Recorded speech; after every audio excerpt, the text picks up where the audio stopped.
கிறிஸ்தேசுவுக்குள் மிகவும் அன்பாய் அழைக்கப்பட்ட அன்புக்குரிய சகோதர சகோதரிகள் யாவருக்கும் நம்முடைய பரம பிதாவாகிய தேவனுடைய நாமத்தினாலும் நமது அன்பின் கர்த்தராகிய நமது ஆண்டவராகிய இயேசு கிறிஸ்துனுடைய அன்பின் நாமத்தினாலும் வாழ்த்துக்களையும் வணக்கங்களையும் தெரிவித்துக் கொள்கிறேன். விசேஷமாக தேவனுடைய கிருபையினால் இந்த ஒரு நாளிலும் அவருடைய பரிசுத்தமுள்ள சமூகத்திலே நாம் ஒன்றிணைந்து தேவனுடைய மகத்துவமான சத்தியங்களை நாம் தியானிப்பதற்கும் மகா பரிசுத்தமுள்ள தேவனை நாம் தொழுது கொள்வதற்கும் தேவன் கொடுத்த இந்த ஒரு நல்ல வாய்ப்புக்கு நன்றிகளையும் துதிகளையும் கர்த்தர் வழியாக எடுத்துக்கொண்டு இன்றைய நாளுக்குண்டான பாடத்திற்குள்ளாக நாம் கடந்து செல்லலாம். விசேஷமாக தேவ கிருபையில் நம்ம நிருபங்களின் சுருக்கம் என்ற தலைப்பில் எபிரேயருக்கு எழுதின நிருபம் நம்ம தியானிச்சுட்டு வந்துட்டு இருக்கிறோம்.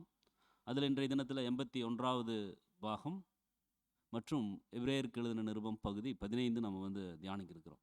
பிரியமான சகோதர சகோதரில் கடந்த வகுப்பில் நம்ம கவனிக்கும் பொழுது நமது ஆண்டவராக இயேசு கிறிஸ்து பிரதான ஆசாரியராக இருக்கிறார் அப்படிங்கிறத நம்ம பார்த்தோம். ஸோ நமக்காக பரிதவிக்கக்கூடிய பிரதான ஆசாரியனாக இருக்கிறார் அப்படின்னு சொல்லி நம்ம பார்த்தோம். ஸோ நம்ம ஆண்டவராக இயேசு கிறிஸ்து எப்படி பிரதான ஆசாரியனாக இருக்கிறார், எந்த விதத்தில் பிரதான ஆசாரியனாக இருக்கிறார் அப்படிங்கிறத குறித்து தான் அப்போஸ்தலனாகிய பவுல் இந்த ஒரு 5வது அதிகாரத்தில் விளக்கி சொல்கிறார். ஸோ விசேஷமாக கடந்த அதிகாரங்கள்லாம் நம்ம பார்த்தோம், கேட்ட சத்தியங்களின்படி நம்ம நிலைச்சிருக்கணும், கேட்ட சத்தியங்கள் நம்மளுக்குள்ள கிரியை செய்யணும். அதே போல் முற்பிதாக்களை காட்டிலும் இயேசு கிறிஸ்து பெரியவர், தூதர்களை காட்டிலும் பெரியவர், எல்லாரை காட்டிலும் இயேசு கிறிஸ்து பெரியவர் அப்படிங்கிற அந்த விஷயங்களெல்லாம் சொல்லிட்டு வந்தார். ஸோ அதில் நிறைவு பகுதிக்குள்ளாக தான் நம்ம 4ஆம் அதிகாரத்தின் நிறைவில் பார்த்தா அவர் மகா பிரதான ஆசாரியனாக இருக்கிறார் அப்படின்னு சொல்லி நம்ம அந்த ஒரு 4ஆம் அதிகாரத்தை பார்த்து நாம் நிறைவு செஞ்சோம்.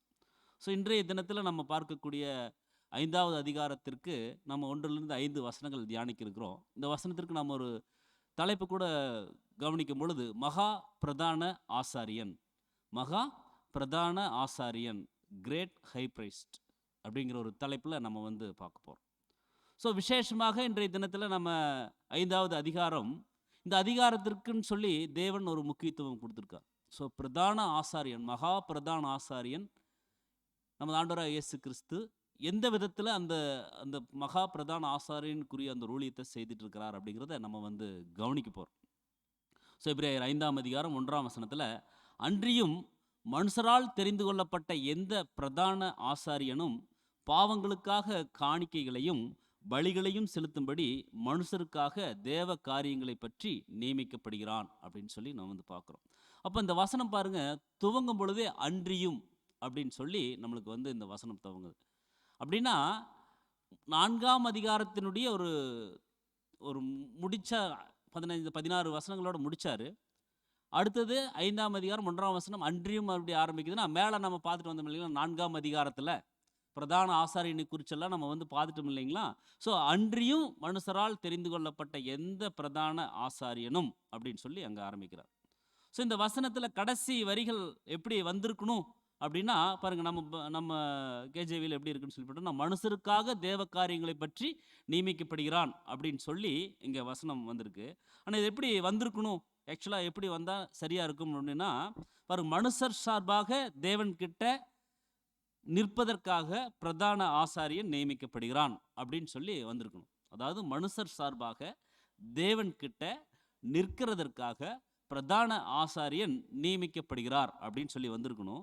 அதே போல இயேசு கிறிஸ்துவும் தேவன் கிட்ட நமக்காக பரிந்து பேசக்கூடியவராக அங்கே காணப்படுறார் அன்புக்குரிய சகோதர சகோதரர்களே. ஸோ இப்படித்தான் நம்ம இந்த வசனத்தை நம்ம புரிந்து கொள்ளணும். ஸோ முதல் வரிகள் நம்ம கவனிக்கும் பொழுது, அந்த நாட்களில் பிரதான ஆசாரியனை மனுஷரிலிருந்து தான் தெரிந்து கொண்டாங்க. அப்படி தான் வசனம் நம்ம கவனிக்கிறோம். ஸோ மனுஷரிலிருந்து தான் அவங்கள தெரிந்து கொண்டாங்க. பாருங்கள், மனுஷரால் தெரிந்து கொள்ளப்பட்ட அப்படின்னு சொல்லி. ஸோ அந்த நாட்களில் பிரதான ஆசாரியனை மனுஷர்லேருந்து தெரிந்து கொண்டாங்க. தூதர்கள் மத்தியிலிருந்து அவருக்கு தெரிந்தெடுக்கப்படலை. மனுஷர்கள் மத்தியிலிருந்து மனுஷருக்காக பிதா கிட்ட பேசுறதுக்காகவும் பலிகளை செலுத்துவதற்காகவும் அவங்க தெரிந்து கொள்ளப்பட்டாங்க. ஸோ இவங்களை ஏன் தெரிந்தெடுக்கணும்? ஏன்னா மனுஷர்களுடைய பலவீனங்கள் என்ன அப்படிங்கிறது யாருக்கு தான் தெரியும் அப்படின்னா மனுஷருக்கு தான் தெரியும். ஒரு மனிதனுக்கு என்ன பலவீனங்கள் இருக்குது அப்படிங்கிறத ஒரு மனிதரால் தான் தெரிந்து கொள்ள முடியும். ஸோ இது ஒரு முதலாவது ஒரு காரணமாக இருக்குது. அதனால தான் மனுஷரிலிருந்து தேர்ந்தெடுக்கப்படுறாங்க. அப்போ மனுஷரிலிருந்து தேர்ந்தெடுக்கப்பட்டால் தான் தேவன்கிட்ட பரிந்து பேசக்கூடியவராக, தேவன்கிட்ட அந்த ஒரு தேவன்கிட்ட மனுஷர் சார்பாக நின்று பேசக்கூடியவராக அவங்க வந்து இருப்பாங்க. அதனால தான் மனுஷரிலிருந்து தேவன் தேர்ந்தெடுக்கிறாங்க. ஸோ மனுஷருக்குடைய பலவீனங்கள் அவங்களால உணர்ந்து கொள்ள முடியும். இது முதல் விஷயம். 2வது காணிக்கை மற்றும் பலிகள அந்த ஜனங்கள் கொண்டு கொடுக்கக்கூடிய காணிக்கைகள் மற்றும் பலிகள கொண்டு போய் அங்க தேவன்கிட்ட வந்து செலுத்துறாங்க அப்படிங்கிறத நம்ம வந்து பார்க்குறோம். ஸோ அதில நம்ம கவனிக்கும் பொழுது பாருங்க, கிஃப்ட் ஆஃபரிங். அதாவது கிஃப்ட் ஆஃபரிங் கொண்டு வரும்போது அது தேவனுக்கு செலுத்தக்கூடியவராக அவர் வந்து இருக்கணும். ஸோ அறுப்பினுடைய முதற் பலன்கள், first fruits of offering. So first fruit அதாவது அறுப்பினுடைய முதற் பலன்களை அவங்க வந்து என்ன பண்ணுறாங்கன்னு சொல்லி பார்த்தோம்னா, அங்கே தேவன்கிட்ட அவர் வந்து செலுத்துறார் அப்படின்னு சொல்லி நம்ம வந்து பார்க்குறோம். ஸோ அதே போல் நம்ம கவனிக்கும்போது பலிகள், ஆடு, காளை, இப்போ இதெல்லாம் வந்து பாவ நிவாரண பலி. இதெல்லாம் கொண்டு போய் அங்கே தேவன்கிட்ட அவங்க என்ன பண்ணுறாங்கன்னு சொல்லி பார்த்தோம்னா செலுத்துறாங்க. ஸோ ஜனங்களினுடைய பாவங்களை நிவர்த்தி செய்வதற்காக இதெல்லாம் கொண்டு வர்றாங்க. ஸோ இதை பிரதான ஆசாரியன் அதை தேவனுக்கு கொண்டு போய் பலி செலுத்துறார் அப்படிங்கிறது நம்ம வந்து பார்க்குறோம். அப்போ கவனிக்கும் பொழுது பாருங்க, அறுப்பினுடைய முதற் பலன்களை செலுத்துறாங்க. 2வது சாக்ரிஃபைஸ், பலிகளை கொண்டு போய் அங்கே வந்து செலுத்துறாங்க. ஸோ அப்போ மனுஷரால் தெரிந்து கொள்ளப்பட்டனா பாருங்க, யூத ஆசாரியர் அனைவரும் தங்கள் சக மனுஷர் மத்தியிலிருந்து தான் தெரிந்து கொள்ளப்பட்டிருக்கிறாங்க அப்படிங்கிறத நம்ம வந்து புரிந்து கொள்ளணும். அதே போல் காணிக்கைகள் அப்படின்னா, நம்ம எபிரேயர் 8ஆம் அதிகாரம் 3ஆம் வசனத்தில் நம்ம அந்த காணிக்கைகளை வந்து தனக்காகவும் ஜனங்களுக்காகவும் செலுத்துறார் அப்படின்னு சொல்லி வரும். அது நம்ம பின்னால் 8ஆம் அதிகாரம் பார்க்கும்போது டீட்டெயிலாக நம்ம வந்து பார்க்கலாம். ஸோ அங்கே பாவங்களுக்காக பலிகளை அவர் வந்து செலுத்துறார். அப்போ ஆசாரியருக்கும் பலவீனங்கள் இருந்தபடியாலும் தங்களுடைய பாவங்களுக்கும் மன்னிப்பு தேவைப்பட்டதாலும் இந்த ஏற்பாட்டின் மூலமாக அவர்களால் ஜனங்களுடன் அனுதாபம் கொள்ள முடிஞ்சது அப்படின்னு சொல்லி சொல்றார். ஸோ அப்போ பலவீனத்தோட ஒருத்தர் இருந்ததுனால தான் மற்றவர்களுடைய பலவீனங்கள் அவரால் உணர்ந்து கொள்ள முடியுது, பரிந்து பேசக்கூடியவராகவும் இருக்கிறார் அப்படின்னு சொல்லி. ஸோ செலுத்தும்படி அப்படின்னா, பலி செலுத்தாத எந்த மனிதனும் ஒரு ஆசாரியன் அல்ல. ஸோ உங்களை நீங்கள் பலி செலுத்துங்க. ஸோ அப்போஸ்தலனாகிய பவுல் ரோமருக்கு எழுதும்போது சொல்றாரு, உங்கள் சரீரங்களை பரிசுத்தமும் தேவனுக்கு பிரியமுமான ஜீவ பலியாக நீங்கள் ஒப்புக் கொடுங்க. ஸோ மனுஷருக்காக நியமிக்கப்படுறார். அப்போ தேவனுக்கு முன்பாக தங்கள் ஜனங்களை பிரதிநிதித்துவப்படுத்தும் பணிக்காக பிரித்து வைக்கப்படுகிறார்கள் இந்த பிரதான ஆசாரி. ஸோ அப்போ ஆசாரியன் அப்படின்னா நிச்சயமா பலி செலுத்தணும். பலி செலுத்துறவங்க தான் ஆசாரியர். பலி செலுத்தலைன்னா அவங்க ஆசாரியர் இல்லை, அன்புக்குரிய சகோதர சகோதரர்கள். அப்போ இந்த 2 பலிகளையும், அதாவது அறுப்பினுடைய முதற் பலி மற்றும் பலிகள், சாக்ரிஃபைஸ், இதை கொண்டு போய் என்ன பண்ணுறாங்கன்னா அவங்க வந்து செய்கிறாங்க. அப்போ தேவனுக்கு காணிக்கையாக அறுப்பினுடைய முதற் பலன்கள் மற்றும் ஜனங்கள் விருப்பத்தோடு கொண்டு வரக்கூடிய பொருட்கள் அவங்க வந்து பலி செலுத்துகிறாங்க. இது முதல் வேலை. 2வது பாவ நிவர்த்திக்கென்று ஜனங்கள் கொண்டு வரக்கூடிய புறா, ஆடு, மற்றவர்கள் இதெல்லாத்தையும் அவங்க என்ன பண்ணுறாங்கன்னா பலி செலுத்துகிறாங்கன்னு சொல்லி நம்ம வந்து பார்க்குறோம். ஸோ இதுதான் எபிரேயர் 5ஆம் அதிகாரம் 1ஆம் வசனத்தில் பிரதான ஆசாரியனுடைய வேலைகள் அப்படிங்கிறத நம்ம வந்து புரிந்து கொள்ளணும். இதைத்தான் அங்கே 1வது வசனத்தில் அறிமுகப்படுத்துகிறார். அடுத்து 2ஆம் வசனத்தில் எபிரேயர் 5:2 தானும் பலவீனம் உள்ளபடியினாலே அறியாதவர்களுக்கும் நெறிதப்பி போனவர்களுக்கும் இரங்கத்தக்கவனாய் இருக்கிறான். அப்போ இந்த பிரதான ஆசாரியன் எப்படி இருக்காருன்னா, தானும் பலவீனம் உள்ளவனானபடியினால. இங்கே அப்போஸ்தலனாகிய பவுல் யாரை குறித்து சொல்றாருன்னா, தானும் அப்படின்னா அவரை குறித்து சொல்லலை, இங்கே ஆரோனை குறித்து சொல்றார். ஸோ தானும் பலவீனம் உள்ளபடியினால அறியாதவர்களுக்கும் நெறிதப்பி போனவர்களுக்கும் இரங்கத்தக்கவன், இரக்கம் காண்பிக்கக்கூடியவராக இருக்கிறார் அப்படின்னு சொல்லி சொல்றார். ஸோ ஆரோனும் ஒரு பலவீனமான மனிதர் தான்.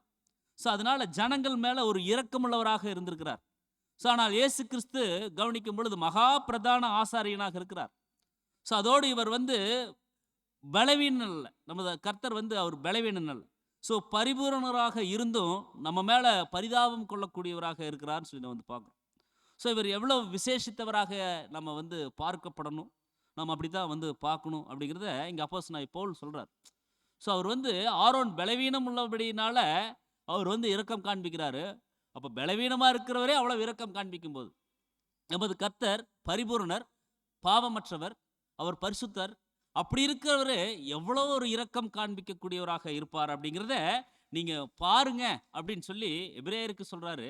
அதே ஒரு விஷயம்தான் நமக்கும். ஸோ இரங்கத்தக்கவனாக இருக்கிறாருன்னா நம்முடைய பலவீனங்களை குறித்து அவரால் பரிதபிக்க, இரக்கம் காண்பிக்க முடிந்தது அப்படின்னு சொல்லி. அதான் எபிரேயர் 4:15 நம்ம வந்து வாசிப்போம். நம்முடைய பலவீனங்களை குறித்து பரிதபிக்கக்கூடிய பிரதான ஆசாரி நமக்கு இருக்கிறார் அப்படின்னு சொல்லி. ஸோ இதை சொல்லிட்டு அடுத்து 3ஆம் வசனம் ஆரம்பிக்கிறார். எபிரேயர் 5:3 அது நிமித்தம் அவன் ஜனங்களுடைய பாவங்களுக்காக பலியிட வேண்டியது போல தன்னுடைய பாவங்களுக்காகவும் பலியிட வேண்டியதாக இருக்குது. 2 விஷயம் சொல்றார். ஸோ ஜனங்களுடைய பாவங்களுக்காக அவர் பலியிடணும், அடுத்து தன்னுடைய பாவங்களுக்காகவும் அவர் பலியிடணும் அப்படின்னு சொல்லி சொல்றார். ஸோ இந்த வசனத்தினுடைய விளக்கம் பழைய ஏற்பாட்டில் நம்ம கவனிக்கும் போது 2 இடங்களில் வந்து சொல்லப்பட்டிருக்கு. ஒன்று லேவியராகம் 9:7. மோசே ஆரோனை நோக்கி, நீ பலிபீடத்தண்டையில் சேர்ந்து கர்த்தர் கட்டளையிட்டபடியே உன் பாவ நிவாரண பலியையும் உன் சர்வாங்க தகன பலியையும் செலுத்தி உனக்காகவும் ஜனங்களுக்காகவும் பாவ நிவர்த்தி செய்து ஜனங்களுடைய பலியையும் செலுத்தி அவர்களுக்காகவும் பாவ நிவர்த்தி செய் அப்படின்னு சொல்லி சொல்றாரு. அதே லேவியராம் 16:6, பின்பு ஆரோன் தனக்காகவும் தன் வீட்டாருக்காகவும் பாவ நிவர்த்தி செய்யும்படிக்கு தன்னுடைய பாவ நிவாரண பலியின் காளையை சேர பண்ணி அப்படின்னு சொல்லி. இதே ஒரு வசனம் திருவிவிலியத்தில் பாருங்க, அவர் மக்களுடைய பாவத்திற்கு கழுவாயாக பலி செலுத்துவது போல தம் வலுவின்மையின் பொருட்டு தமக்காகவும் பலி செலுத்த கடமைப்பட்டிருக்கிறார் அப்படின்னு சொல்லி அங்கே வந்து கவனிக்கிறோம். ஸோ முதல்ல அங்கே கவனிக்கும் பொழுது ஆரோன் தனக்காகவும் பின் ஜனத்திற்காகவும் அவர் பலியிட வேண்டியதாக இருக்குது. ஆனால் நம்முடைய பிரதான ஆசாரியனாகிய இயேசு கிறிஸ்துவோ அவருக்காக பலியிட வேண்டிய அவசியம் இல்லை, நமக்காக மட்டும்தான் தன்னையே பலியாக கொடுத்துருக்காரு அப்படிங்கிறத நம்ம வந்து புரிந்து கொள்ளணும். எபிரேயர் 7:26 பாருங்க, அவர் வந்து பரிசுத்தரும் குற்றமற்றவரும் மாசில்லாதவரும் பாவிகளுக்கு விலகினவரும் வானங்களிலும் உயர்ந்தவருமாயிருக்கிற இவ்விதமான பிரதான ஆசாரியர் நமக்கு ஏற்றவராயிருக்கிறார். இப்போ பிரதான ஆசாரியன் அப்படின்னா தனக்காகவும் தன் வீட்டாருக்காகவும் அவர் வந்து பலி செலுத்துறார். ஆனால் இங்கே கர்த்தர் வந்து பாவமற்றவராக இருக்கிறார்னு சொல்லி நம்ம வந்து வசனங்கள் படிக்கிறோம். ஸோ நமக்காகவும் அப்படின்னா பாவ நிவாரண பலி பிரதான ஆசாரியனால் செலுத்தப்பட்டது, மேலும் அது அவரை மட்டுமே அது குறிக்கக்கூடியதாக இருக்குது அப்படிங்கிறத நம்ம வந்து புரிந்து கொள்ளலாம். ஸோ நம்முடைய பிரதான ஆசாரியர் பாவம் இல்லாதவராக இருக்கிறார்.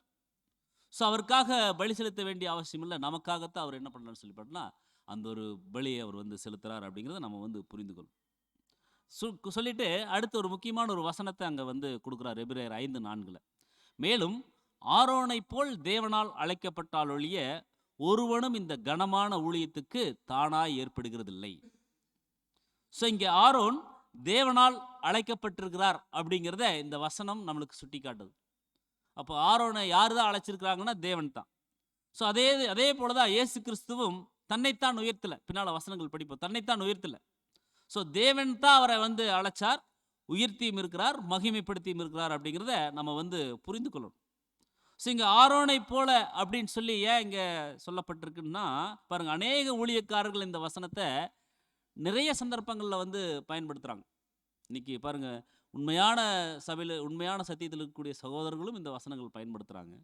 அதே பெயர் சபையில் இருக்கக்கூடியவர்களும் சத்தியம் தெரியாதவர்களும் இந்த வசனங்களை வந்து அவங்க வந்து பயன்படுத்துகிறாங்க. ஸோ ஆரோனுடைய ஊழியம் எப்பேற்பட்ட ஒரு ஊழியமாக இருக்குது அப்படிங்கிறத அதனுடைய இம்பேக்ட் புரியாமல் இன்னைக்கு நிறைய பெயர் சபையில் இருக்கக்கூடிய சகோதர சகோதரிகள் இந்த வசனங்களை வந்து பயன்படுத்துகிறாங்க. ஸோ இன்னைக்கு நிறைய பேர் ஊழியங்கள் செய்துக்கலாம். இன்னைக்கு நாங்கள் ஊழியம் செய்கிறோம் அப்படின்னு சொல்லி நிறைய பேர் செய்கிறாங்க. ஆனால் தேவனால் அங்கீகரிக்கப்பட்ட ஊழியம் எப்பேற்பட்ட முறையாக இருக்குது அப்படிங்கிறது தான் தேவன் இந்த வசனத்தில் வந்து புரிய வைக்கிறார். ஸோ ஆரோனை போல் தேவனால் அழைக்கப்பட்டால் ஒழிய. ஸோ இது ஒரு தனியான ஒரு பாடம் தான். ஆரோனுடைய துளிர்த்தக்கோள் அப்படிங்கிற தலைப்பில் பின்னால் நம்ம வந்து தியானிக்கலாம். ஸோ இதனுடைய ஒரு முன்னோட்டம் நம்ம வந்து கவனிக்கும் பொழுது பாருங்க, யாராவது நான் ஊழியம் பண்ண விரும்புகிறேன் அப்படின்னு சொல்லிட்டா இந்த ஒரு வசனத்தை அதிகமாக பயன்படுத்துவாங்க, ஆரோனை போல் அழைக்கப்பட்டால் ஒழிய அப்படின்னு சொல்லி. ஸோ இங்கே ஆரோனை போல ஒரு அழைப்பு அப்படிங்கிறது இருக்குது அப்படிங்கிறத நம்ம வந்து புரிந்து கொள்ளணும். இதை குறித்து தான் நம்ம வந்து கவனிக்கிறோம். என்னாகமம் 15, 16, 17 இதில் எல்லாத்திலையும் வந்து அங்கே வந்து சொல்லப்பட்டிருக்கும். ஆரோனுடைய துளிர்த்தக்கோள் பற்றி அங்கே வந்து பேசப்பட்டிருக்கும். ஸோ இதுக்கு முன்னால் நம்ம கவனிக்கும் போது பாருங்கள், அங்கே ஒரு கோராகினுடைய ஒரு கலகம் நடக்குது. அந்த கோராகின் கலகம் கூட ஏன் நடக்குதுன்னு சொல்லி பார்த்தோம்னா, அவங்களுக்கு ஆசாரிய பட்டம் வேணும்னு சொல்லி அவங்க வந்து மோசேக்கு விரோதமாக அவங்க வந்து பிரச்சனை பண்ணுறாங்க. ரொம்ப பிரச்சனை பண்ணி நெருக்கடி கொடுக்கும் பொழுது அங்கே தேவன் வந்து சொல்லிடுவாங்க, சரி அவங்களையும் வந்து தூப வர்க்கங்கள் எடுத்துட்டு வர சொல்லு, தூப கலசங்களை நீங்களும் தூப கலசங்களை எடுத்துகிட்டு வாங்கன்னு சொல்லி அங்கே வந்து தேவன் வந்து அவங்களுக்கு அந்த கோராகு மற்றும் அவருடைய கூட்டத்தார் 250 பேருக்கு மிகப்பெரிய ஒரு ஜட்ஜ்மெண்ட் கொடுப்பார்.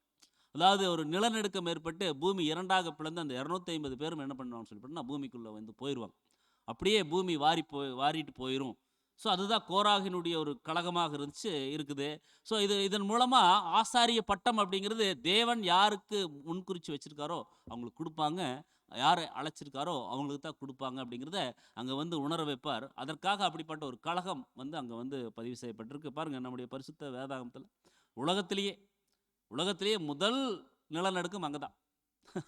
அப்படி தான் நம்ம வந்து பார்க்கணும். அப்படியே நிலம் பிளந்து அப்படியே உள்ளே போயிடுறாங்க. ஸோ இப்படிப்பட்ட ஒரு சூழ்நிலைகளுக்கு மத்தியில் தான் அங்கே ஆரோனுடைய கோல் துளிர்க்குது.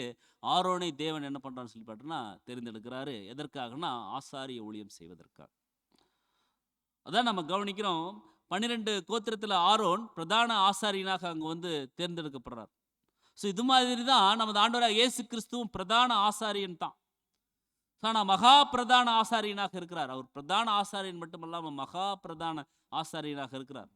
ஸோ இஸ்ரேல் ஜனங்களுடைய வாழ்க்கை முறை நம்ம கவனிக்கும் போது தேவன் தனக்குன்னு சொல்லி ஒரு ஜனத்தை, இஸ்ரேல் ஜனங்களை தெரிந்தெடுத்து அந்த இஸ்ரேல் ஜனங்களிலும் தன்னுடைய ஊழியத்தை நிறைவேற்ற தாம் வாசம் பண்ணுவதற்குன்னு சொல்லி ஏற்படுத்த சொன்ன அந்த ஒரு ஆசரிப்பு கூடாரத்தில் வேலை செய்வதற்குன்னு சொல்லி விசேஷமாக தெரிந்து கொண்ட அந்த ஒரு கோத்திரம் தான் அந்த லேவி கோத்திரம். ஸோ இந்த லேவி கோத்திரத்திலிருந்து தான் அந்த கோகாத்தியர், கெர்சோனியர், மெராரியர் வராங்க. ஸோ அதில் விசேஷமாக அந்த கோகாத்தியருடைய வம்சத்தில் தான் இந்த ஆரோன் வரார். அப்போ அவர் லேவி கோத்திரத்தாராக அவர் வந்து இருக்கிறார்னு சொல்லி நம்ம வந்து பார்க்குறோம். ஸோ என்னாகமம் 17ஆம் அதிகாரம் 1ஆம் வசனத்தில், பின்பும் கர்த்தர் மோசேயை நோக்கி, நீ இஸ்ரவேல் புத்திரரோட பேசி அவர்கள் பிதாக்களின் வம்சங்களாகிய ஒவ்வொரு வம்சத்தினுடைய பிரபுவனிடத்தில் ஒவ்வொரு கோளாக 12 கோளை வாங்கி அவனவன் கோளில் அவனவன் பேரை எழுதுவாயாக. ஸோ தேவன் சொல்கிறாங்க, இஸ்ரவேல் புத்திரரோட பேசி அவங்களுடைய பிதாக்களின் வம்சங்களாகிய ஒவ்வொரு வம்சத்திலிருந்து பிரபு கிட்ட ஒவ்வொரு கோளா வாங்கு, 12 கோள் 12 கோத்திரம் வாங்கு, அவனவன் கோளில் அவனவன் பேரை எழுது. லேவியினுடைய கோளின் மேலே ஆரோனுடைய பேரை எழுத கடவாய். அவர்களுடைய பிதாக்களின் ஒவ்வொரு வம்சத்தலைவனுக்காகவும் ஒவ்வொரு கோள் இருக்க வேண்டும் சொல்லி சொல்றார். அப்போ லேவியினுடைய கோளின் மேலே ஆரோனுடைய பேரை தேவன் எழுத சொல்றார். அப்போ ஆரோனை போல் தேவனால் அழைக்கப்பட்டால் ஒழிய தேவனே சொல்றாங்க. ஸோ அவைகளை ஆசரிப்பு கூடாரத்தில் நான் உங்களை சந்திக்கும் ஸ்தானமாக சாட்சி பெட்டிக்கு முன்பாக வைக்க கடவாய். அப்பொழுது நான் தெரிந்து கொள்ளுகிறவனுடைய கோல் துளிர்க்கும். இப்படி இஸ்ரவேல் புத்திரர் உங்களுக்கு விரோதமாக முறுமுறுக்கிற அவர்கள் முறுமுறுப்பை என்னை விட்டு ஒழிய பண்ணுவேன். நீங்கள் தான் ஆசாரி ஊழியம் செய்யணுமா, நாங்கள் செய்யக்கூடாதா? ஸோ நீங்கள் தான் எல்லாமே பார்க்கணுமா, நாங்கள் பார்க்கக்கூடாதா? உங்களுக்கு தான் எல்லா ரைட்ஸ் இருக்கா, எங்களுக்கு இல்லையா? இப்படி எல்லாம் கலகம் பண்ணாங்க இல்லைங்களா? அவங்களுக்கு தான், அதுக்கு தான் தேவன் வந்து சொல்கிறார். ஸோ அந்த கணம் அது தேவனால் ஏற்படுத்தப்பட்டிருக்குது. அதை தான் அங்கே வந்து சொல்கிறார். அப்போ ஆரோனுடைய நான் தெரிந்து கொள்ளுவனுடைய கோல் துளிர்க்கும். அதுதான் அடையாளம். யாரை நான் அழைச்சிருக்கிறேன், யாரை நான் மகிமைப்படுத்துகிறேன், யாரை நான் உயர்த்துறேன், யாருக்கு இந்த ஊழியம் அப்படிங்கிறத அந்த கோல் வந்து சொல்லும். அந்த கோல் வந்து துளிர்க்கும். ஸோ இப்படி இஸ்ரவேல் புத்திரர் உங்களுக்கு விரோதமாக முறுமுறுக்கக்கூடிய அவர்களுடைய முறுமுறுப்பை என்னை விட்டு நான் ஒழிய பண்ணுவேன்னு சொல்லி சொல்கிறார். ஸோ இதை மோசே இஸ்ரவேல் புத்திரரோட சொல்கிறாரு. அப்பொழுது அவர்களுடைய பிரபுக்கள் எல்லாரும் தங்கள் பிதாக்களுடைய வம்சத்தின்படி ஒவ்வொரு பிரபுவுக்கு ஒவ்வொரு கோளா 12 கோள்கள் அவன் இடத்தில் கொடுக்குறாங்க. ஸோ ஆரோனுடைய கோளும் அவர்களுடைய கோள்கள் கூட இருக்குது. அந்த கோள்களை மோசே சாட்சியின் கூடாரத்தில் கர்த்தருடைய சமூகத்தில் வைக்கிறாரு. மறுநாள் மோசே சாட்சியின் கூடாரத்துக்குள் பிரவேசிக்க அடுத்த நாள் போறாரு. இதோ லேவியின் குடும்பத்தாருக்கு இருந்த ஆரோனின் கோல் துளிர்த்திருந்தது. அது துளிர்விட்டு பூ பூத்து வாதுமை பழங்களை கொடுத்தது. இது ரொம்ப அருமையான ஒரு பாடம், பின்னால் நம்ம கவனிக்கலாம் பாருங்க. ஆனால் ஆரோனுடைய ஒரு கோல் துளிர்த்திருக்குது. அதே போல் அது துளிர்விட்டு பூ பூத்து வாதுமை பழங்களையும், அது பழங்களையும் கொடுக்குது. ஸோ கனிகளையும் கொடுக்குது, அது பூ பூத்து ரொம்ப அழகாக அது வாசனை கொடுக்கக்கூடியதாகவும் இருக்குது. ஸோ இப்படியாக அந்த ஒரு கோள் அங்கே வந்து இருந்துச்சுன்னு சொல்லி நம்ம வந்து பார்க்குறோம் பிரியமான சகோதர சகோதரி. ஸோ இங்கே கவனிக்கிறோம், நம்முடைய 7ஆம் தூதன் சொல்லும் பொழுது ஆரோனை போலன்னா, ஆரோனை தேவன் தலைமை ஆசாரியனாக இருப்பதற்காக அழைச்சாரு. தலையும் சரீரமுமாகிய கிறிஸ்துவுக்கு நிழலாக இருக்கிறாரு. நிழலில் உள்ள பிரதான ஆசாரியன் அபிஷேகிக்கப்பட்ட அந்த ஒரு காரியமானது அந்த பணிக்கான அல்லது ஊழியத்திற்கான தெய்வீக நியமனத்தை நிழலாக காண்பிச்சது. ஸோ பூமிக்குரிய பலியின் விஷயத்தில் ஆரோனால் நிழலாக காண்பிக்கப்பட்டிருந்தாலும் கிறிஸ்து உண்மையில் ஒரு மகிமையடைந்த ஆசாரியனாக இருக்கிறார். Christ is the really glorified Christ. அப்போ மகிமையடைந்த ஒரு கிறிஸ்து எப்படி இருக்காருன்னா, மகிமையடைந்த ஒரு ஆசாரியனாக இருக்கிறார். ஸோ அதாவது ஒரு காலம் மகிமைப்படுத்தப்படாத, ஒருபோதும் ராஜாவாக இராத ஆரோனின் முறைமையின்படி இல்லாமல் மெல்கி சேதேக்கின் முறைமையின்படி அவர் ஆசாரியனாக இருக்கிறார். இதுவும் ஒரு அருமையான ஒரு பாடம் தான், மெல்கி சேதேக். ஸோ வசனம் நம்ம வந்து படிச்சிருப்போம். மெல்கி சேதேக்கை பற்றி ரொம்ப விஸ்தாரமாக பேசலாம், ஆனால் காலம் பத்தாது. ஸோ ரொம்ப அருமையான ஒரு பாடம். ஸோ அவர் வந்து ஆரோனின் முறைமையின்படி இல்லை. ஏன்னா அவர் பாருங்க, அவர் ஒரு காலம் மகிமைப்படுத்தப்படாத, ஒருபோதும் ராஜாவாக அவர் வந்து இராத ஆரோன், அந்த முறைமையின்படி அல்ல. ஸோ அந்த மெல்கிசேதேக்கு ராஜாவாகவும் இருந்திருக்கார், ஆசாரியராகவும் இருந்திருக்கார் ஆபிரகாமினுடைய காலங்கள். ஏன்னா ஆபிரகாமே அவருக்கு கொண்டு காணிக்கை கொடுத்திருக்கார். ஸோ மெல்கிசேதேக்கின் முறைமையின்படி அவர் வந்து ஆசாரியராக இருக்கிறார்னு சொல்லி நம்ம வந்து பார்க்குறோம். ஸோ அவர் வந்து தேவனால ஆரோன் அங்கே வந்து தெரிந்து கொள்ளப்பட்டிருக்காரு. அதே போல தேவனால் அப்படின்னா ஒருவனும் அவருடைய ஆவியினால் ஜெனிப்பிக்கப்பட்ட புது சிருஷ்டிகள் அடங்கிய தேவனுடைய குடும்பத்தில் ஏற்றுக்கொள்ளப்பட்டு சுவீகரிக்கப்படுவதற்கு ஏதுவாக தன்னைத்தானே பரிசுத்தப்படுத்திக் கொள்ள முடியாது. நாமளே பரிசுத்தப்படுத்திக் கொள்ள முடியாது. ஸோ கிறிஸ்துவை தலையாக கொண்ட தெரிந்து கொள்ளப்பட்ட வகுப்பாருடைய ஜெனிப்பிக்கப்படுதலும் அவர்கள் அழைக்கப்பட்ட கனம் வாய்ந்த ஸ்தானமும் அதான் நம்ம படிக்கிறோம். இரத்தத்தினாலாவது மாம்ச சித்தத்தினாலாவது புருஷ சித்தத்தினாலாவது அல்லாமல் தேவனால உண்டாயிருக்குது அப்படிங்கிறது நம்ம வந்து புரிந்து கொள்ளணும். ஸோ நம்முடைய பிறப்பு இந்த ஆவியினால் ஜெனிப்பிக்கப்படுதல் அப்படிங்கிறது, இந்த சத்தியத்தில் மீண்டும் நம்ம வந்து பிறந்து வருதல் அப்படிங்கிறது பாருங்க, இது ரத்தத்தினாலாவது மாம்ச சித்தத்தினாலாவது புருஷனுடைய சித்தத்தினால், இது தேவனுடைய வசனத்தினால ஜெனிப்பிச்சிருக்கிறார். ஸோ யாக்கோபு 1:18 படிக்கிறோம், அவர் சித்தம் கொண்டு தம்முடைய சிருஷ்டிகளில் நாம் முதற் பலன்களாவதற்கு சத்திய வசனத்தினால ஜெனிப்பிச்சிருக்கிறார். ஸோ நம்முடைய ஆசாரியத்துவத்தை பற்றி அது பேசுது. ஆசாரியத்துவ அல்லது போதக ஊழியமாக அது வந்து இருக்குதுன்னு சொல்லி நம்ம வந்து பார்க்குறோம். பரிசுத்த அபிஷேகத்தை பெற்றுக்கொள்வது கர்த்தருடைய ஊழியத்திற்கான அவர்களுக்குள்ள அழைப்பாகும். அதாவது தற்காலத்தில் சுயத்தை வெறுப்பது மற்றும் பாடு அனுபவிப்பது எனும் ஊழியத்திற்கான மற்றும் இனிவரும் யுகத்தில் மகிமை மற்றும் கனம் வாய்ந்த ஊழியத்திற்கான அழைப்பாக இருக்குது. தேவனுடைய அழைப்பு என்னவென்று கண்டறியும் இடம் நம்முடைய உணர்வுகளில் அல்ல, மாறாக தேவனுடைய வெளிப்படுத்தப்பட்ட வார்த்தைகளில் தான் இருக்குது. ஸோ தேவனுடைய வார்த்தைகளில் தான் அங்கே வந்து அனைத்து விதமான அனுகூலங்களும் அங்கே வந்து ஏற்படுத்தி வைக்கப்பட்டிருக்குதுங்கிறத நம்ம வந்து புரிந்து கொள்ளணும். ஸோ சுவிசேஷத்தின் பிரகடனத்தின் மூலம் அழைக்கப்படாவிட்டால் யாரும் இந்த அர்ப்பணிப்பினுடைய அடியை எடுத்து வைக்க முடியாது அப்படின்னு சொல்லி சொல்கிறார். ஸோ அதான் நம்ம யோவான் 6:44 படிக்கிறோம், என்னை அனுப்பின பிதா ஒருவனை இழுத்து கொள்ளாவிட்டால் அவன் என்னிடத்தில் வரமாட்டான். இப்போ தேவன் தான் இழுக்கணும், தேவன் தான் உயர்த்தணும், தேவன் தான் மகிமைப்படுத்தணும், தேவன் தான் இந்த ஊழியத்திற்குன்னு சொல்லி நம்மளை நியமிக்கணும். யாருக்கு என்ன ஊழியங்கிறது தேவன் தான் என்ன பண்ணுறாருன்னு சொல்லி பார்த்தோன்னா நிர்ணயித்து வச்சிருக்கிறார். ஸோ அதை நாம் வந்து புரிந்து கொள்ளணும். ஸோ இந்த கனமான ஊழியத்திற்கு தானாக ஏற்படுகிறது இல்லை. ஸோ தேவனே அழைக்க, அவர் தான் அழைக்கணும். நம்முடைய கர்த்தராகிய இயேசு தம்மைத்தாமே பிரதான ஆசாரியனாக நியமித்துக் கொள்ளல. எல்லாவற்றையும் எல்லாவற்றாலும் நிரப்புகிறவருடைய நிறைவாகிய சரீரமான சபைக்கு அவரை எல்லாவற்றுக்கும் மேலாக தலையாக தேவன் தான் தந்தருளி இருக்கிறார். ஸோ ஒரு நிறைவு, சபைக்கு ஒரு நிறைவு வேணும் அப்படின்னா தலை இருக்கணும், தலை இருக்கார். ஸோ அப்போ தலைக்கு இசைவாக சரீரங்கள் செயல்படணும் அப்படிங்கிறத நம்ம வந்து பார்க்குறோம். இது தேவனுடைய தெய்வீக ஏற்பாடு, இது தேவன் தான் தந்தருளி இருக்கிறார் அப்படிங்கிறத நம்ம வசனங்கள் மூலிமா நம்ம வந்து படிக்கிறோம். ஸோ பரிசுத்த ஆவியினால் அபிஷேகம் செய்யப்படாவிட்டால் ஒரு ஆசாரியனாக ஊழியம் செய்ய எவருக்கும் உரிமை இல்லைன்னு சொல்லிட்டார். ஸோ அப்படிப்பட்ட ஒரு வாய்ப்பு தான் தேவன் நம்மளுக்கும் கொடுத்துருக்காங்க. இதில் எல்லாவற்றிலும் நம்முடைய கர்த்தர் முன்னோடியாக இருந்து என்ன பண்ணுறான்னு சொல்லி பார்த்தோம்னா, அவர் வந்து மகா பிரதான ஆசாரியனாக இருந்து நமக்காக தேவன் கிட்ட பரிந்து பேசக்கூடியவராக அவர் வந்து இருக்கிறார். இதை நம்ம வந்து புரிந்து கொள்ளணும். எபிரேயர் 5:5 கவனிக்கும் பொழுது, அந்தபடியே கிறிஸ்துவும் பிரதான ஆசாரியராகிறதற்கு தம்மைத்தாமே உயர்த்தவில்லை. அவர் தன்னைத்தான் உயர்த்தலை, தேவன் தான் உயர்த்தார். அதனால தான் நம்ம வந்து படிக்கிறோம், தேவன் உங்களை உயர்த்தும்படிக்கு அவருடைய பலத்த கரங்களுக்குள் நீங்கள் அடங்கி இருங்கள். அப்போ ஏற்ற காலம், ரைட் டைம், ரைட் டைம் வர்றது நம்மளுக்கு தெரியாது, அது தேவனுக்கு தான் தெரியும். அது வரைக்கும் நாம் என்ன பண்ணணும்னா அங்கே வந்து அடங்கி இருக்கணும், பொறுமையாக இருக்கணும்னு சொல்லி நம்ம வந்து பார்க்குறோம். ஸோ அந்தபடி தான் கிறிஸ்துவும் பிரதான ஆசாரியனாகிறதற்கு தம்மைத்தாமே உயர்த்தலை. ஸோ நீர் என்னுடைய குமாரன், இன்று நான் உம்மை ஜெனிப்பித்தேன் என்று அவரோட சொன்னவர் தான் அவரை உயர்த்தினார். அப்புறம் யார் தான் அங்கே அவர் வந்து பேப்டிசம் எடுக்கும்போது சொன்னாங்க? தேவன் தான் சொன்னாங்க, இவர் என்னுடைய நேசகுமாரன், இவரில் நான் பிரியமாக இருக்கிறேன் சொன்னார். ஸோ அவர் தான் வந்து என்ன பண்ணியிருக்காருன்னா உயர்த்திருக்கிறார். அப்போ நம்முடைய மெய்யான உயர்வு அப்படிங்கிறது தேவனால் உயர்த்தப்படணும், மனுஷரால் உயர்த்தப்படுவதல்ல. மனுஷரால் நம்மளை குறித்து பேசப்படுவது அல்ல. மெய்யான உயர்வு ஒவ்வொரு அர்ப்பணிக்கப்பட்ட தேவனுடைய பிள்ளைகளுக்கும் தேவனால் ஏற்படுத்தப்பட்டிருக்கணும். அதுதான் நிரந்தரம். ஸோ அந்த ஒரு உயர்வுக்குள்ளே வரணும் அப்படின்னா அவருடைய பலத்த கரங்களுக்குள் நாம் வந்து அடங்கி இருக்கணும். அவருடைய தெய்வீக வணைதலுக்கு நம்ம ஒப்பு கொடுக்கணும். ஸோ இயேசு கிறிஸ்து கூட தன்னைத்தான் உயர்த்தலேன்னு சொல்லி நம்ம வந்து பார்க்குறோம். பிதா தான் உயர்த்திக்கிறார். ஸோ இதுதான் நம்ம வாசிக்கிறோம் யோவான் 8:54. இயேசு பிரதியுத்தரமாக, என்னை நானே மகிமைப்படுத்தினால் அந்த மகிமை வீணாக இருக்கும். என் பிதா என்னை மகிமைப்படுத்துகிறவர், அவரை உங்கள் தேவன் என்று நீங்கள் சொல்லுகிறீர்கள்.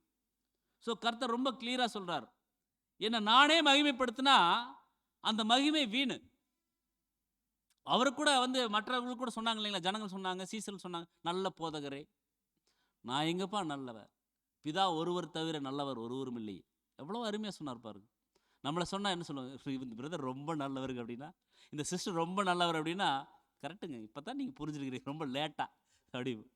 நான் நல்லவன் தாங்க, உங்களுக்கு தெரியறதுக்கு லேட்டாக இருக்குது அப்படி தான் சொல்லுவோம். அப்படியே இல்லை, உடனே கர்த்தர் வந்து எவ்வளோ அருமையாக சொல்லுவார், அவர் நல்லவர் இல்லை அப்படின்னா அவர் தான் நல்லவர். ஆனால் அவர் அழகாக சொல்கிறாரு, பிதாவை அந்த இடத்துல விட்டு கொடுக்காம பிதாவை மகிமைப்படுத்தணும். அப்பா ஒருத்தர் தான் இப்போ நல்லவர். எவ்வளோ ஒரு கீழ்ப்படிதல் இருக்குதுன்னு பார்க்கணும் அன்புக்குரிய சொல்ல. அதுதான் கர்த்தர் சொல்கிறார், நான் சாந்தமும் மன தாழ்மையுமா இருக்கிற என்னிடத்தில் நீங்கள் கற்றுக்கொள்ளுங்கள். அவர்கிட்ட நாம் கற்றுக்கொள்ள வேண்டிய விஷயங்கள் நிறைய இருக்குது, நிறைய இருக்குது. அதுக்கு காலம் பத்தாது. அதில் விசேஷமாக சொல்கிறாரு சாந்தமும் மனத்தாழ்மை.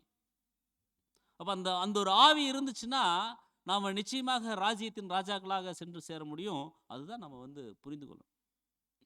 ஸோ மனுஷர் ஏற்படுத்தக்கூடிய அந்த ஒரு மகிமைகள் வீணாக இருக்குது. இன்னைக்கு பாருங்கள், உலகத்திலேருந்து நாம் பிரித்தெடுக்கப்பட்ட ஜனங்கள் நம்ம சொல்கிறோம், பிரித்தெடுக்கப்பட்ட ஜனங்களாக வந்திருக்கிறோம். அப்படி இருக்கும் பொழுது உலகத்தினுடைய ஜனங்களை இன்னைக்கு எல்லாரும் ரொம்ப ப்ரைஸ் பண்ணி பேசுவாங்க, ரொம்ப மகிமைப்படுத்தும் விதமாக பாராட்டி எல்லாம் பேசுவாங்க.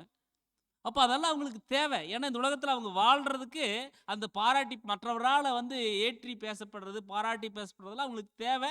அதனால் அவங்க வந்து அப்படி தான் இருந்து ஆகணும். ஆனால் உலகத்திலேருந்து நாம் பிரித்தெடுக்கப்பட்டுட்டோம் அப்படின்னா நம்மளை குறித்து பெருமையாக பேசுறதுக்கு இங்கே ஒன்றுமே இல்லை. அவர் தான் வந்து பெருகணும், நாம் சிறுகணும். தேவன் தான் பெருகணும், நாம் சிறுகணும். கர்த்தர் தான் பெருகணும், நாம் சிறுகணும். ஸோ அன்புக்குரிய சொல்ல, மனுஷர் ஏற்படுத்தக்கூடிய அந்த ஒரு மகிமைகள் என்னைக்குமே வீணுன்னு சொல்லிட்டார் கர்த்தர். ஸோ நம்மளை சுற்றி இருக்கிறவங்க நம்மளை குறித்து பெருமையாக பேசிட்டாலும் மகிமையாக பேசிட்டாலும் அதெல்லாம் வீண். மெய்யான அந்த ஒரு மகிமை, உயர்த்தப்படுதல், அந்த கணம் எங்கிருந்து தான் கிடைக்கணும் அப்படின்னா பிதாதான். அதுதான் ஆசீர்வாதம். ஸோ என் பிதா என்னை மகிமைப்படுத்துகிறவர், அவரை உங்கள் தேவன் என்று நீங்கள் சொல்லுங்க அப்படின்னு சொல்லி சொல்றார். ஸோ மகிமைப்படுத்துகிறவர் தேவன் அப்படிங்கிறத புரிந்து கொள்ளணும். ஸோ இயேசு கிறிஸ்து எப்பிருந்து ஆசாரியனாக உயர்த்தப்பட்டார் அப்படிங்கிறதுக்கு நம்ம கவனிக்கும் பொழுது பாருங்க, முதல்ல 2 விஷயம். முதல்ல பேப்டிசம். ஸோ இங்கே தேவன் அபிஷேகம் பண்ணுறார். இரக்கமுள்ள பிரதான ஆசாரியனாக அவர் வந்து அபிஷேகம் பண்ணப்பட்டார். 2வது, இன்று நான் உன்னை ஜெனிப்பித்தேன் அப்படின்னு சொல்லி சொல்கிறார் இல்லைங்களா. அப்போஸ்தலர் நடபடிகள் 13:32 கவனிக்கும் பொழுது, நீர் என்னுடைய குமாரன், இன்று நான் உம்மை ஜெனிப்பித்தேன் என்று 2ஆம் சங்கீதத்தில் எழுதியிருக்கிறபடியே அப்படின்னு சொல்லி. ஸோ இதில் கவனிக்கும் பொழுது இயேசு கிறிஸ்து உயிர்த்தெழுந்ததுக்கப்புறம் இந்த ஒரு நிலைக்கு உயர்த்தப்பட்டிருக்கிறார், அதாவது பிரதான ஆசாரியனாக உயர்த்தப்பட்டிருக்கிறார் அப்படிங்கிறத நம்ம வந்து புரிந்துக்கணும். ஸோ இப்படித்தான் நம்ம ஆண்டவராக இயேசு கிறிஸ்து பிரதான ஆசாரியராக இருக்கிறார். எப்படின்னா மகா பிரதான ஆசாரியராக இருக்கிறார் அப்படிங்கிறத நம்ம வந்து புரிந்துக்கணும். ஸோ உண்மையாலுமே ஒவ்வொரு அர்ப்பணிக்கப்பட்ட தேவனுடைய பிள்ளைகளுக்கும் அந்த மெய்யான மகிமை அப்படிங்கிறது, மகிமைப்படுத்தப்படுதல் அப்படிங்கிறது தேவன் கிட்ட இருந்து தான் வரணும். ஸோ மகிமைப்படுத்துகிறவர் தேவன் தான். ஸோ கிறிஸ்து அபிஷேகம் செய்யப்பட்டார் தேவனால். ஸோ அவர் தம்மை தாமே உயர்த்தலை. ஸோ அதில் நம்ம கவனிக்கும் பொழுது கிரீக் வேர்டு டாக்ஸாசோ அப்படிங்கிற ஒரு வார்த்தை வந்து கொடுக்குறாங்க. அப்படின்னா கனப்படுத்துவது. ஸோ அவர் தேவனால் அழைக்கப்பட்டிருக்கிறாரு. கிறிஸ்து கூட இந்த கணத்தை தாமே எடுத்துக்கொள்ளவில்லை, தேவன் அவரை நியமித்தார். கிறிஸ்துவும் அவருடைய தெரிந்து கொள்ளப்பட்ட சபையும் கூட தேவனால் அழைக்கப்பட்டிருக்கணும். ஸோ பிரதான ஆசாரியராய் அப்படின்னா பூமிக்குரிய ஆசாரியராய் அல்ல, மாறாக ஒரு பரலோகத்திற்குரிய பிரதான ஆசாரியராக அவர் வந்து இருக்கிறார். ஸோ கிறிஸ்து தம்மை தாமே பிரதான ஆசாரியராக ஆக்கிக் கொள்ளும்படி தம்மை தாமே மகிமைப்படுத்தவில்லை, உயர்த்தி கொள்ளவில்லை. ஸோ இவர் என்னுடைய குமாரன் அப்படின்னா பாருங்க, என்னுடைய விசேஷித்த குமாரன், என்னுடைய விசேஷித்த குமாரன், மை ஸ்பெஷல் சன். இது நமது கர்த்தருடைய மேன்மையே அது சுட்டி காட்டுது. எவ்வளவு பெரிய மேன்மைங்க! இவர் என்னுடைய குமாரன் சொல்லி வானத்திலிருந்து ஒரு சத்தம் உண்டாகி தேவன் பேசினா அது எவ்வளவு பெரிய ஒரு ஒரு ஸ்லாக்கியம்.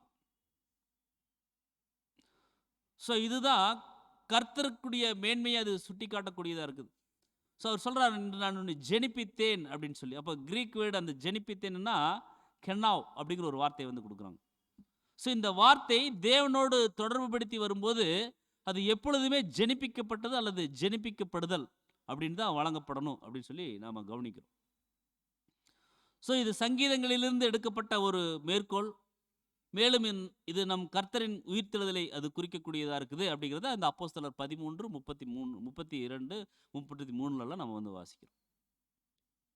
ஸோ அப்போஸ்தலர் 13, 33 இயேசுவை உயிர்த்தெழுப்பினார் என்பதன் மூலம் தேவன் தம்முடைய பிதாக்களுக்கு கொடுத்த வாக்குத்தத்தத்தை அவர் வந்து நிறைவேற்றினார் என்றும், இது சங்கீதம் 2:7 நிறைவு செய்கிறது அப்படிங்கிறது நம்ம வந்து பார்க்குறோம். அங்கே 2:7 நீரே என் குமாரன், இன்று நான் உம்மை ஜெனிப்பித்தேன் என்று சொல்லப்படுகிறது.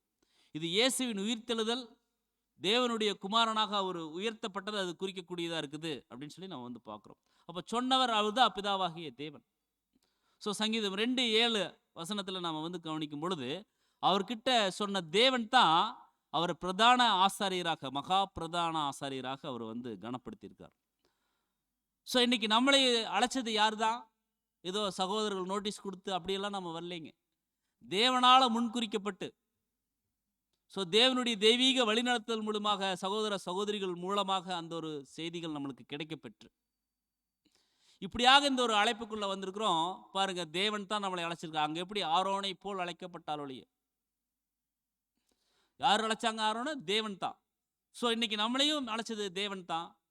நம்மளுக்கும் இப்படிப்பட்ட ஒரு மேன்மையான ஒரு ஸ்லாக்கியங்களை வந்து கொடுக்குறாரு. ஏன்னா நாளைக்கு நம்மளுக்கும் என்ன பண்ண போகிறாங்கன்னு நம்ம என்ன பண்ண போகிறோம்? ஊழியங்கள் செய்ய போகிறோம். எப்படிப்பட்ட ஊழியங்கள் அப்படின்னா பாருங்க, நாளைக்கு நம்மளும் ஒரு ராஜாக்களாக இருந்து நாம் நியாயம் விசாரிக்க போகிறோம். நியாயம் அப்படிங்கிறத காட்டிலும் ஒரு ஊழியம் செய்ய போகிறோம்.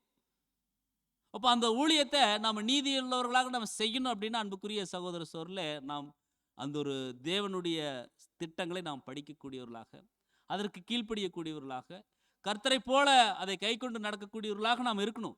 அப்படி இருந்தால் மட்டும்தான் ராஜ்யத்தின் ராஜாக்களாக போக முடியும்.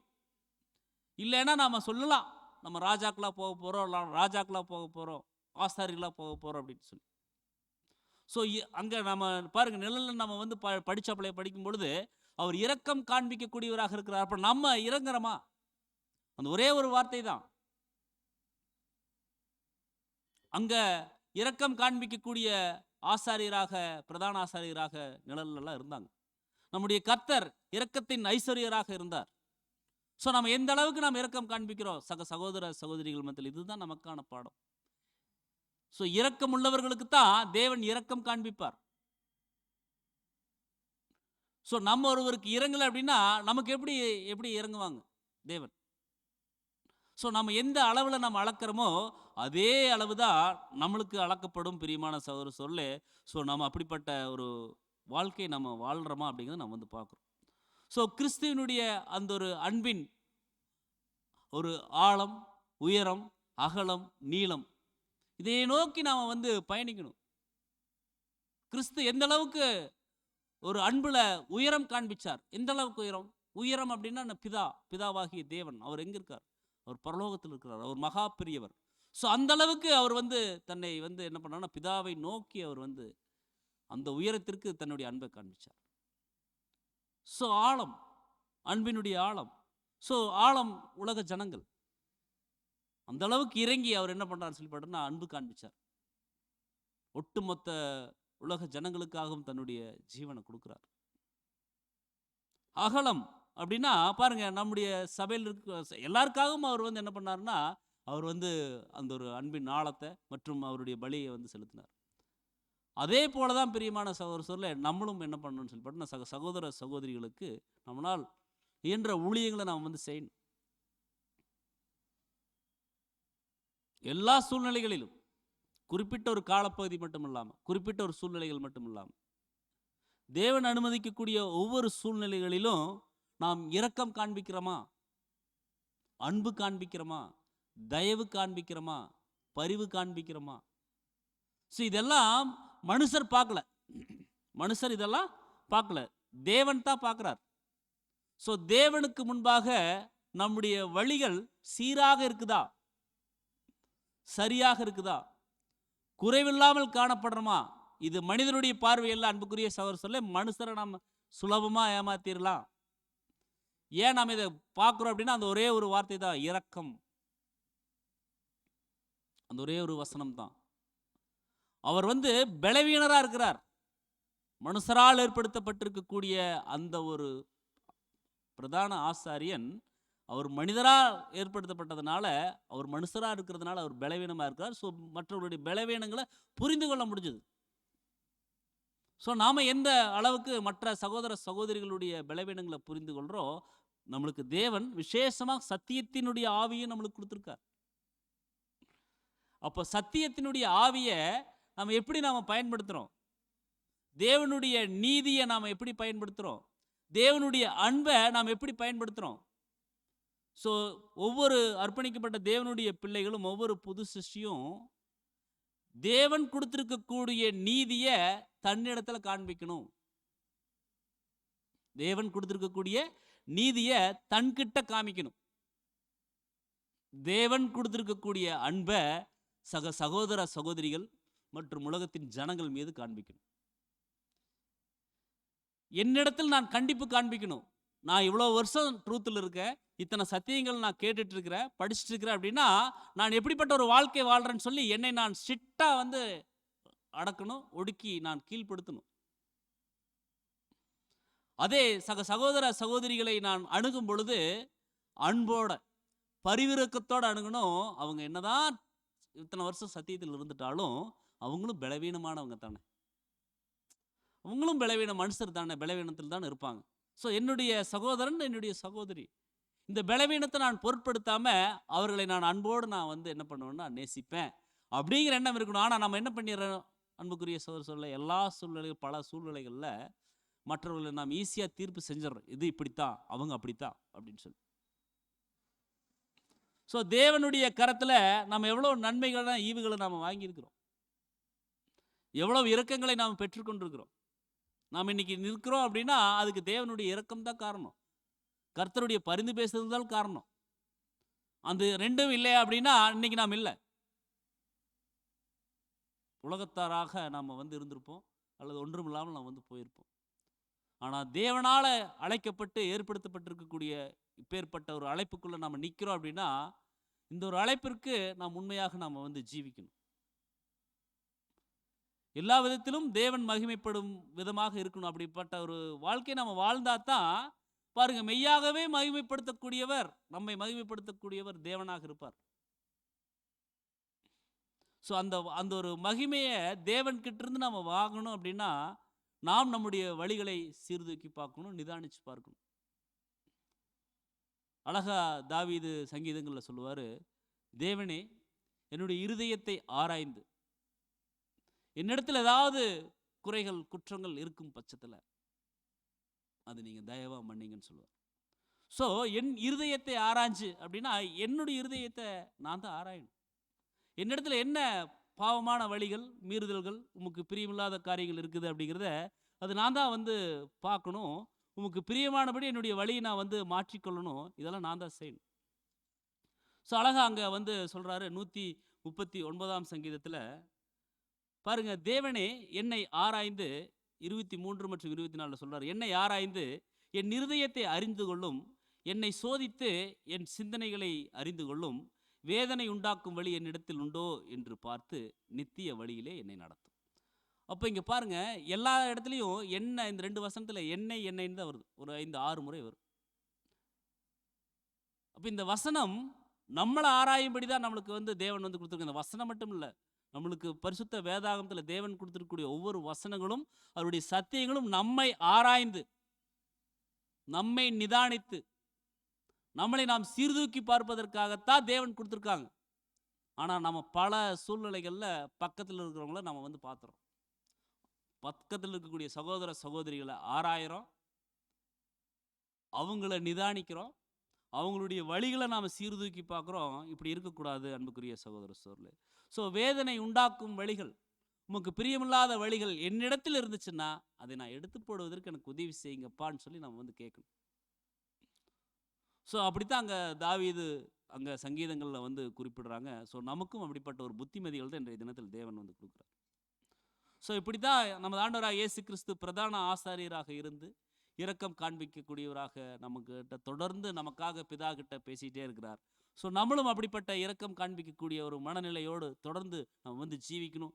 அப்படிங்கிறது தான் பிரதான ஆசாரியனுடைய மிக முக்கியமான ஒரு காரியமாக, ஒரு குணலட்சணங்களாக, ஒரு படிப்பினைகளாக நமக்கு இன்றைய தினத்தில் கற்றுக் கொடுத்துருக்கு. ஸோ இந்த ஒரு பகுதியை நாம் இத்துடன் நாம் நிறைவு செஞ்சுட்டு அடுத்ததாக நாம் கவனிக்கும் போது அடுத்த வாரத்தில் நம்ம ஆண்டவராக இயேசு கிறிஸ்து ஒரு பிரதான ஆசாரியன் அப்படிங்கிறத நம்ம வந்து இந்த 5 வசனங்கள் நம்ம வந்து பார்க்குறோம். ஆனால் பாருங்க, ஒரு சில கருத்துக்களை நம்ம வந்து புரிந்து கொள்ளணும். என்னன்னா பாருங்க, ஆரோன் பிரதான ஆசாரியன் தான், ஆனால் அவர் வந்து லேவி கோத்திரம். ஆரோன் பிரதான ஆசாரியன் தான், அவர் வந்து லேவி கோத்திரம். இயேசு கிறிஸ்து யூதா கோத்திரம். ஸோ அப்போ இது எப்படி நம்மளுக்கு வந்து சரியாக புரிந்து கொள்ள முடியும்? எப்படி இது சரியாக பொருந்தி வருது? ஸோ இந்த விஷயங்களை நம்ம தொடர்ந்து வரக்கூடிய வாரங்களில் நம்ம தியானிக்கலாம். பொறுமையோடு கேட்ட நம் அனைவரையும் தேவன் தாமே ஆசீர்வதித்து வழிநடத்துவாராக. ஆமென்.